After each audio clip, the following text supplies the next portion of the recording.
చిత్రం మేరకి, చలనచిత్ర మాధ్యమం ద్వారా చేరడం అనే అంశం మేరకి పురిట్లోనే సర్దుకొట్టిపోయింది.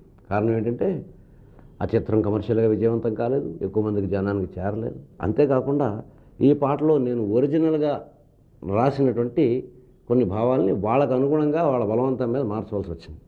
ఈ పాట పట్ల నాకున్న మక్కువ దేనికంటే, అమితమైన మక్కువ దేనికంటే, ఇది మనిషిలో ఉండవలసిన, ఉండి తీరాల్సిన ఒకనొక దృక్పథాన్ని గురించి ప్రస్తావించే పాట.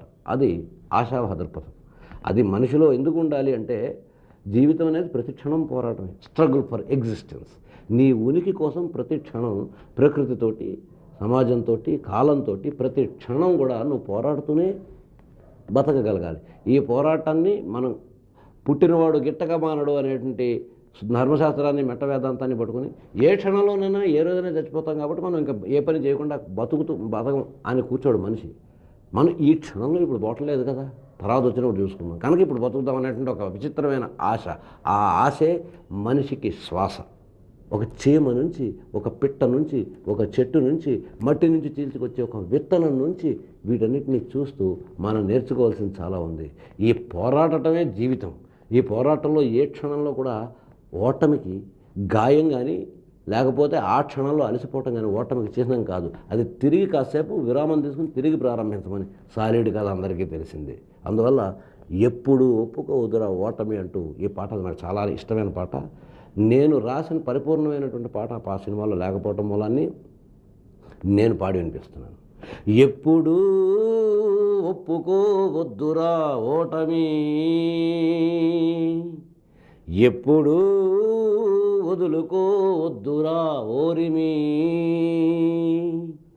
విశ్రమించవద్దు ఏ క్షణం, విస్మరించవద్దు నిర్ణయం, అప్పుడే నీ జయం నిశ్చయం రా, ఎప్పుడూ ఒప్పుకోవద్దురా ఓటమి.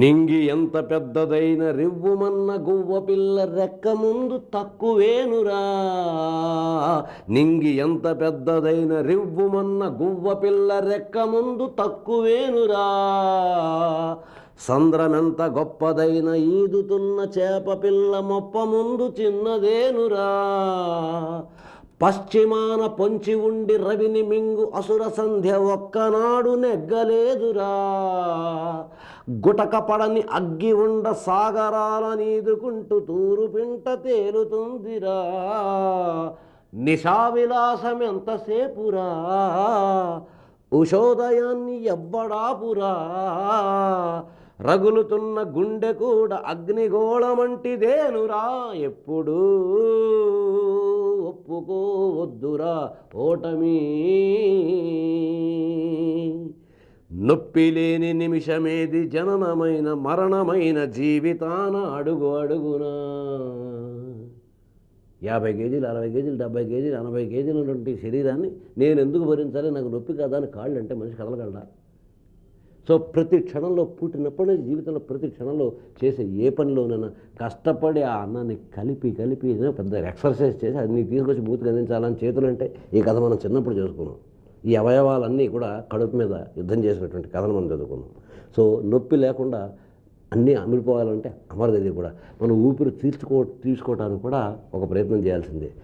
నొప్పి లేని నిమిషమేది, జననమైన మరణమైన జీవితాన అడుగు అడుగునా, నీరసించి నిలిచిపోతే నిమిషమైన నీది కాదు బ్రతుకు అంటే నిత్య ఘర్షణ, దేహముంది, ప్రాణముంది, నెత్తురుంది, సత్తు ఉంది, ఇంతకన్నా సైన్యం ఉండునా, దేహముంది, ప్రాణముంది, నెత్తురుంది, సత్తు ఉంది, ఇంతకన్నా సైన్యం ఉండునా, ఆశ నీకు అస్త్రమౌను, శ్వాస నీకు శస్త్రమౌను, ఆశయము సారథౌనురా, నిరంతరం ప్రయత్నమున్నదా, నిరాశకే నిరాశ పుట్టదా. మన కర్తవ్యం నిరాశ పడ్డం కాదు, నిరాశ పెట్టడం. నిరాశకే నిరాశ పుట్టదా, ఆయువంటూ ఉన్న వరకు చావు కూడా నెగ్గలేక శవముపైని గెలుపు చాటురా. నిజానికి ఫలానా వాడు చచ్చిపోయాడని క్లెయిమ్ చేసేవాడు ఉంటాడు, కానీ నేను చచ్చిపోయానని ఎవడు క్లెయిమ్ చేయలేడు. మనం పుట్టేమని ఒకటి చెబితే విన్నాం, మన పుట్టుకను మనం అనుభవించలేదు, మన చావును కూడా మనం అనుభవించం. ఎందుకనంటే ఎవరూ కూడా నేను చచ్చిపోయానని వచ్చి చెప్పలేరు. ఇతరులకు జరిగిన దాన్ని చూసి చావును గురించి ఒక కల్పించుకున్నటువంటి ఒక భ్రమ ఉన్నది జీవితమే. చావు అనే మాటే లేదు అక్కడ. సో ఆయువంటూ ఉన్న వరకు చావు కూడా నెగ్గలేక శవము పైన గెలుపు చాటురా. ఈ పర్టికులర్ పదాన్ని వాళ్ళు తిరస్కరించారు. నాకు ఈ పర్టికులర్ వాక్యం అంటే ఎందుకంత ఇష్టం అంటే, ఒక్కసారి ఈ సత్యాన్ని మనం ఒక్కసారి గుర్తుపెట్టుకోగలిగితే, తలుచుకోగలిగితే, అవును కదా చచ్చిపోతామని భయం ఎందుకు? ఒకవేళ చచ్చిపోయేమనుకో ఆ సంగతి నాకు తెలియదు కదా, నాకు తెలియని దాని గురించి నాకెందుకు? నా సుఖం నాది, నా బాధ నాది, నా సంతోషం నాది, నా సావు నాది కాదు. నాకు తెలియని దాని గురించి నేను ఎందుకు ఇంత భయపడాలి? ఆ భయమే కదా నన్ను ఇన్ని విధాలు తరుముతుంది. ఇన్ని రకాల అత్యాచారాలకి, ఇన్ని రకాల అన్యాయాలకి, ఇన్ని రకాల అక్రమాలకి, ఇన్ని రకాల భయాలకి నన్ను దాసుడు చేస్తున్నది. నేను చచ్చిపోతానేమో అని. అసలు నేను చావను, ఎందుకంటే నేను చచ్చిన విషయం నాకు తెలియదు కనుక అనే ప్రతి మనిషి ఒక్కసారి అనుకోగలిగితే జీవించడం పట్ల దృక్పథం పెరుగుతుంది, చావు పట్ల భయం తగ్గుతుంది. ఆ చావు ముగింపు గురించి ఆలోచించడం కాకుండా కొనసాగటం అనే దాని మీద మన దృష్టి కేంద్రీకరించబడటానికి ఈ పర్టికులర్ వాక్యం అంటే నాకు చాలా ఇష్టం. ఆయువంటూ ఉన్న వరకు చావు కూడా నెగ్గలేక శవము పైన గెలుపు చాటురా. ఎప్పుడూ ఒప్పుకోవద్దురా ఓటమి.